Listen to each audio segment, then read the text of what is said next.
ಅವರನ್ನ ಸೇರಿಸಬೇಕು ಅಂತೇಳಿ ಬಹಳ ದಿನಗಳಿಂದ ಪಂಚಮಶಾಲಿ ಲಿಂಗಾಯತರು ಹೋರಾಟ ಮಾಡ್ತಾ ಇದ್ದಾರೆ. ನಾನು 2 ಸಾರಿ ಮೀಟಿಂಗ್ ಮಾಡಿದ್ದೀನಿ. ಜಯ ಮೃತ್ಯುಂಜಯ ಸ್ವಾಮಿ ಮತ್ತೆ ಬೇರೆ ಮುಖಂಡರುಗಳು ಅವ್ರ ಜೊತೆಲೂ ಮೀಟಿಂಗ್ ಮಾಡಿ, ಆಮೇಲೆ ಜಯ ಮೃತ್ಯುಂಜಯ ಸ್ವಾಮೀಜಿಯವರು ಮತ್ತು ವಕೀಲರುಗಳು ಒಂದ್ಸಾರಿ ಚರ್ಚೆ ಮಾಡಿದ್ದೀನಿ. ನಮ್ಮ ಯತ್ನಾಳ್ ಅವರು ಕೂಡ ಭಾಗಿಯಾಗಿದ್ದರು. ಅಲ್ಲಿ ಬಹಳ ಸ್ಪಷ್ಟವಾಗಿ ಹೇಳಿದ್ದೀನಿ ನೋಡಪ್ಪ, ನಾನು ನಿಮಗೆ ರಿಸರ್ವೇಷನ್ ಕೇಳಲಿಕ್ಕೆ ಅಡ್ಡ ಬರಲ್ಲ. ನೀವು ಈಗ ರಿಸರ್ವೇಷನ್ನಲ್ಲಿ ಕೆಟಗರಿ ಮಾಡಿದ್ದಾರೆ. Category 1, category 2A, category 3A, category 3B. Veerashaiva ಲಿಂಗಾಯತರು ಮತ್ತು ಪಂಚಮಶಾಲಿ ಲಿಂಗಾಯತರು ಕೆಟಗರಿ 3B ಬರ್ತಾ ಇದ್ದೀರಿ. ಯಾರನ್ನೇ ನಾವು ಕೆಟಗರಿ 2Aಗೆ ಅಥವಾ ಕೆಟಗರಿ 1ಗೆ ಸೇರಿಸ್ಬೇಕಾದ್ರೆ, ಅಲ್ಲಿ ಇಲ್ಲದೇದವ್ರನ್ನ ಹೊಸದಾಗಿ ಸೇರಿಸ್ಬೇಕಾದ್ರೆ ಪರ್ಮನೆಂಟ್ ಬ್ಯಾಕ್ವರ್ಡ್ ಕ್ಲಾಸ್ ಕಮಿಷನ್ ಅಂತ ಇರ್ತದೆ. 1992ನೇ ಇಸ್ವಿನಲ್ಲಿ ಇಂದಿರಾ ಸಹಾನಿ ಕೇಸ್ನಲ್ಲಿ ಪರ್ಮನೆಂಟ್ ಬ್ಯಾಕ್ವರ್ಡ್ ಕ್ಲಾಸ್ ಕಮಿಷನ್ ಪ್ರತಿ ರಾಜ್ಯದಲ್ಲೂ ಕೂಡ ಇರಬೇಕು ಅಂತೇಳಿ ಆದೇಶ ಕೊಟ್ಟ ಮೇಲೆ ಸುಪ್ರೀಂ ಕೋರ್ಟ್ನವರು ಪರ್ಮನೆಂಟ್ ಬ್ಯಾಕ್ವರ್ಡ್ ಕ್ಲಾಸ್ ಕಮಿಷನ್ ಇರ್ತದೆ. ನೀವು ಅದರ ಮುಂದೆ ಅರ್ಜಿ ಹಾಕಿ ಅಂತ ಹೇಳಿದೆ ನಾನು. ಆಮೇಲೆ ನಿಮಗೆ ಹಿಂದೆ ಇದ್ದಂಥ ಸರ್ಕಾರ, ಯತ್ನಾಳ್ ಅವರೇ, ಹಿಂದೆ ಇದ್ದಂಥ ಸರ್ಕಾರ ನಿಮ್ಮನ್ನ 2Aಗೆ ಸೇರಿಸಿಲ್ಲ. 2Aಗೆ ಸೇರಿಸಿಲ್ಲ. ಯಾಕೆಂತಂದ್ರೆ ಅವ್ರೇನ್ ಮಾಡಿದ್ರು, ಹಿಂದಿನ ಸರ್ಕಾರದವರು ಮುಸಲ್ಮಾನರಿಗೆ 4% ಕೊಟ್ಟಿದ್ದಂತ ರಿಸರ್ವೇಶನ್ ಅನ್ನ ಅವ್ರಿಗೆ ರದ್ದು ಮಾಡಿಬಿಟ್ರು. ರದ್ದು ಮಾಡಿ ಅದು 2%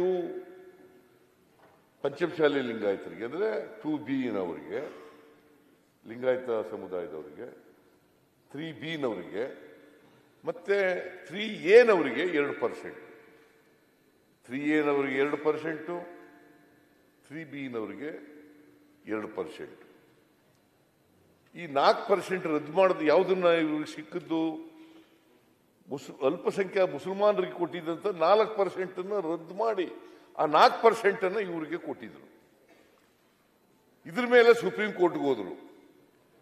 ಸುಪ್ರೀಂ ಕೋರ್ಟ್ನಲ್ಲಿ ಇವರೇ, ಹಿಂದಿನ ಸರ್ಕಾರನೇ, ಬಿಜೆಪಿ ಸರ್ಕಾರನೇ ಅಫಿಡವಿಟ್ ಹಾಕಿದ್ದಾರೆ, ಅಂಡರ್ಟೇಕ್ ಮಾಡ್ಕೊಂಡಿದ್ದಾರೆ, ನಾವು ಯಾವ ಕಾರಣಕ್ಕೂ ಮುಸಲ್ಮಾನರಿಗೆ 4% ಕೊಟ್ಟಿರೋದನ್ನ ವಿತ್ಡ್ರಾ ಮಾಡಲ್ಲ, ರದ್ದು ಮಾಡಲ್ಲ, ಮುಂದುವರಿಸ್ತೇವೆ. ಯಥಾಸ್ಥಿತಿ ಹೇಗಿತ್ತು ಹಿಂದೆ ಅದೇ ರೀತಿ ಮಾಡ್ತೇವೆ ಅಂತ ಇವರೇ ಒಪ್ಕೊಂಡಿದ್ದಾರೆ ಸುಪ್ರೀಂ ಕೋರ್ಟ್ ಮುಂದೆ. ಈಗ ಮತ್ತೆ 2Aಗೆ ಸೇರಿಸಬೇಕು ಅಂತ ಬಂದಿದ್ದಾರೆ. ಅಧ್ಯಕ್ಷರೇ, ಇದ್ರ ಬಗ್ಗೆ ನಾನು ಮಾತಾಡ್ಲಿಕ್ಕೆ ಅವಕಾಶ ಕೊಡ್ಬೇಕು. ಯಾಕಂದ್ರೆ ಅಲ್ಲ, ಅವ್ರು ಹೇಳ್ದಕ್ಕೆ ಜನರಿಗೆ ಗೊತ್ತಾಗಬೇಕು. ಮುಖ್ಯಮಂತ್ರಿಗಳು ಮಾತಾಡಿದ್ಮೇಲೆ ನಾನು ಮಾತಾಡ್ತೇನೆ.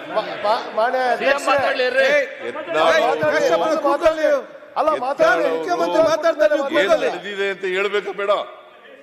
ಈಗ ನಿಮ್ಗೂ ಗೊತ್ತಿರೋದೇ ಇದು. ಅರವಿಂದ್ ಹೊಸದಾಗಿ ಹೇಳ್ತಾ ಇದ್ದೀನಾ? ಯತ್ನಾಳ್ ಒಂದು ಪ್ರಶ್ನೆ ಕೇಳಿದ್ದಾರೆ. ಇದೇನು ಹೊಸದಾಗಿ ಹೇಳ್ತಾ ಇಲ್ಲ ನಾನು.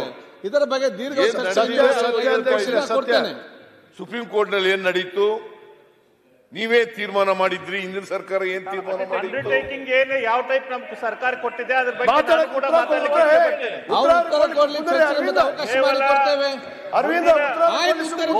ಮುಂದಿನ ಡೇಟ್ ತನಕ ಸರ್ಕಾರ ಏನ್ ಮಾಡ್ತಾ ಇದೆ,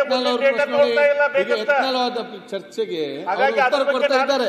ನೀವು ಮತ್ತೆ ನೋಟಿಸ್ ಕೊಟ್ಟಿದ್ದೀರಿ, ಅದಕ್ಕೆ ಸಮಯಾವಕಾಶ ಕೊಡ್ತೇನೆ. ಅವತ್ತೆಲ್ಲರೂ ಕೂಡ ಚರ್ಚೆಯಲ್ಲಿ ಭಾಗವಹಿಸಿ. ಈಗ ಚರ್ಚೆ ಇಲ್ಲ ನೋಡಿ ಅಶೋಕ್, ಚರ್ಚೆ ಮಾಡ್ಲಿಕ್ಕೆ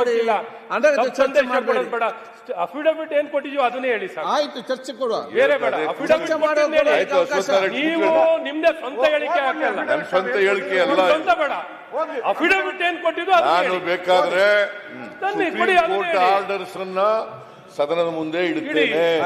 ಇಡೀ ಸಂತೋಷ. ಸುಪ್ರೀಂ ಕೋರ್ಟ್ ನಲ್ಲಿ ಏನಾಗಿದೆ ಆದೇಶವನ್ನ ಇಡುತ್ತೇನೆ, ನಾಳೆ ಇಡ್ತೀನಿ. ದಯವಿಟ್ಟು ಆ ನಾಳೆ statement ಹೇಳಿ. ಈ ಬಗ್ಗೆ ವಿಷಯ ಚರ್ಚೆಗೆ ಅವಕಾಶ ಮಾಡಿಕೊಡುವ. ಸುಪ್ರೀಂ ಕೋರ್ಟ್ ಕಾಪಿ ಇಲ್ಲ, ನಾಳೆ ಅದನ್ನ ಇಡುತ್ತೇನೆ.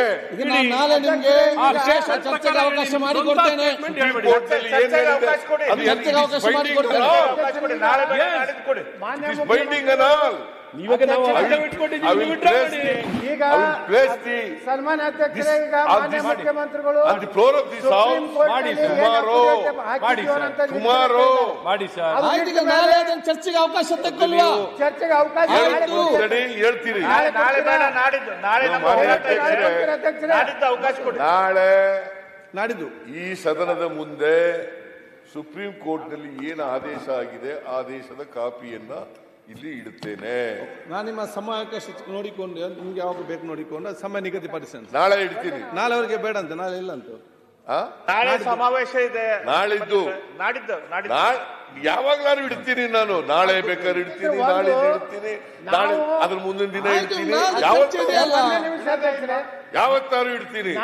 ಸುಪ್ರೀಂ ಕೋರ್ಟ್ ಮುಂದೆ ಏನಾಗಿದೆ ಅದನ್ನ ಆದೇಶ ಕಾಪಿ ಇದೆ, ಆದೇಶದ ಕಾಪಿ ಬದಲಾವಣೆ ಮಾಡಕ್ಕಾಗಲ್ಲ ನಾನು. ಮಾನ್ಯ ಮುಖ್ಯಮಂತ್ರಿ ಅದರಿಂದ ಸುಪ್ರೀಂ ನಾನು ಕೋರ್ಟ್ ಆ ಆದೇಶವನ್ನ ಒಪ್ಕೊಳ್ತೀನಿ ಅಂತಕ್ಕಂಥದ್ದು ನನ್ನ ಭಾವನೆ.